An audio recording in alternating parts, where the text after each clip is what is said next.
Phone call తో మీ బంగారాన్ని విడిపించి ప్రెజెంట్ మార్కెట్ రేట్ కే కొని బ్యాలెన్స్ అమౌంట్ ని క్యాష్ గా లేకపోతే సమానమైన బంగారాన్ని మీకిస్తుంది అక్షయ గోల్డ్ హబ్. శ్రీ సత్యసాయి జిల్లాలో మరో భారీ పరిశ్రమ రాబోతోంది. ఇప్పటికే కియా లాంటి దిగ్గజ సంస్థ ఉన్న ఈ జిల్లాలో 1,00,000 కోట్లతో ఏరోస్పేస్ పరిశ్రమ వస్తోందని ముఖ్యమంత్రి చంద్రబాబు తెలిపారు.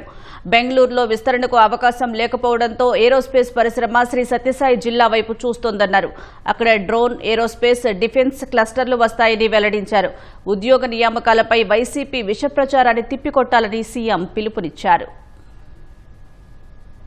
మంత్రివర్గ సమావేశంలో అజెండా అంశాలు ముగిశాక తాజా పరిణామాలపై సీఎం చంద్రబాబు సహచర మంత్రులతో చర్చించారు. శ్రీ సత్యసాయి జిల్లాలో ఏరోస్పేస్ పరిశ్రమ రాబోతోందని సీఎం వెల్లడించారు. ఈ సంస్థకు అనుమతులు, ఇతర ప్రక్రియల్ని వేగంగా పూర్తి చేసి స్పీడ్ ఆఫ్ డూయింగ్ బిజినెస్ అంటే ఏంటో చూపించారని పరిశ్రమల శాఖ కార్యదర్శి యువరాజ్ని సీఎం అభినందించారు. గూగుల్ డేటా సెంటర్ను విశాఖకు తీసుకురావడం వెనుక జరిగిన కృషిని ఆయన వివరించారు. లోకేష్ అమెరికా పర్యటనలో గూగుల్ ప్రతినిధుల్ని కలిసి రాష్ట్రానికి వచ్చేందుకు ఒప్పించారని చెప్పారు. పన్నులకు సంబంధించి కేంద్ర విధానాలతో కొన్ని సమస్యలు ఉన్నాయని గూగుల్ ప్రతినిధులు చెబితే ప్రధాని, కేంద్ర ఆర్థిక మంత్రికి తాను స్వయంగా వివరించారన్నారు. తగిన మార్పులు చేసేందుకు ఒప్పించి మార్గం సుగమం చేశామని తెలిపారు. ఇప్పుడు విశాఖలో డేటా సెంటర్ ఏర్పాటుకు రిలయన్స్ సంస్థ కూడా ముందుకొచ్చిందన్నారు. రాష్ట్రంలో కొంచెం పై స్థాయి ఉద్యోగ నియామకాలకు సంబంధించి అర్హతల్లో ఏఐ, ఐటీ పరిజ్ఞానం తప్పనిసరి చేయాలని ముఖ్యమంత్రి ఆదేశించారు. మంత్రులు కూడా ఏఐ, ఐటీల్లో పరిజ్ఞానం పెంచుకోవాలని, లేకపోతే వెనుకబడిపోతారన్నారు. జలధార, జలహారతి పథకాల్ని అధికారులకు వదిలేకుండా వాటి పురోగతిని మంత్రులు ఎప్పటికప్పుడు పర్యవేక్షించాలని స్పష్టం చేశారు.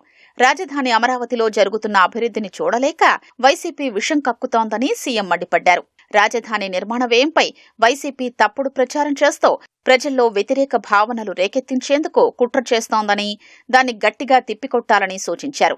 డీజిల్కు తాత్కాలిక కొరత వస్తే దాన్ని కూడా అమరావతికి ముడిపెట్టి దుష్ప్రచారం చేశారని మండిపడ్డారు.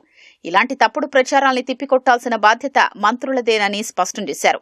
ప్రజలకు వాస్తవాల్ని వివరించాలన్నారు. అమరావతిలో నిర్మాణాల్ని ప్రపంచ స్థాయిలో ఆధునిక సాంకేతిక పరిజ్ఞానంతో చేస్తున్నామని, నిర్మాణ వ్యయం ఇతర దేశాలతో పోలిస్తే తక్కువే ఉందని చెప్పారు. మంత్రులు సింగపూర్కి వెళ్లామా, వచ్చామా అన్నట్లు కాకుండా అక్కడ పరిశీలించిన ఉత్తమ విధానాల్ని రాష్ట్రానికి ఎలా వర్తింపజేయాలో ఆలోచించాలని సీఎం తెలిపారు. వాటిని అమల్లోకి తేవడానికి చొరవ చూపాలన్నారు. మంత్రుల సింగపూర్ పర్యటనపైన గొడ్డలి పార్టీ చేస్తున్న దుష్ప్రచారానికి దీటుగా బదులివ్వాలన్నారు. సింగపూర్ అత్యంత వేగంగా అభివృద్ధి చెందిన దేశమని, అక్కడ గమనించిన ఉత్తమ పద్ధతులకు అనుగుణంగా మన విధానాల్లో మార్పులు చేసుకుంటే మెరుగైన ఫలితాలు సాధించొచ్చని దిశానిర్దేశం చేశారు. రాష్ట్రంలో జననాల రేటు పెంపుపైన చాలా సమయం చర్చ జరిగింది. జూన్ నుంచి పిల్లలే సంపద పేరుతో త్వరలోనే ప్రత్యేక ప్రచార కార్యక్రమం చేపట్టనున్నట్లు సీఎం తెలిపారు. 3వ బిడ్డ నుంచి ప్రత్యేక ప్రోత్సాహకాలు అందజేస్తామని వెల్లడించారు. ఎంతమంది పిల్లలున్నా తల్లికి వందనంతో పాటు ప్రభుత్వ పథకాలన్నీ వర్తింపజేస్తామని స్పష్టం చేశారు.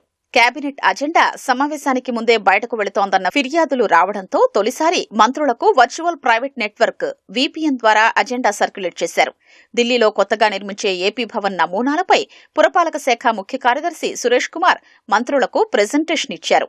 హైదరాబాద్ ప్యాలెస్ బదులుగా మరో చోట 10 ఎకరాలు ఏపీ భవన్ కి కేటాయించాలని, వాటిలో 5 ఎకరాల్లో ఏపీ భవన్ ను కడుతున్నామన్నారు. ఏపీ భవన్ మన సంస్కృతి సంప్రదాయాలకు అద్దం పట్టేలా ఉండాలని సీఎం వెల్లడించారు. భవనానికి సరిపోగా మిగిలిన స్థలాన్ని అభివృద్ధి చేసేందుకు ప్రైవేటు సంస్థలు ముందుకొస్తే PPP విధానంలో అప్పగించాలని సూచించారు.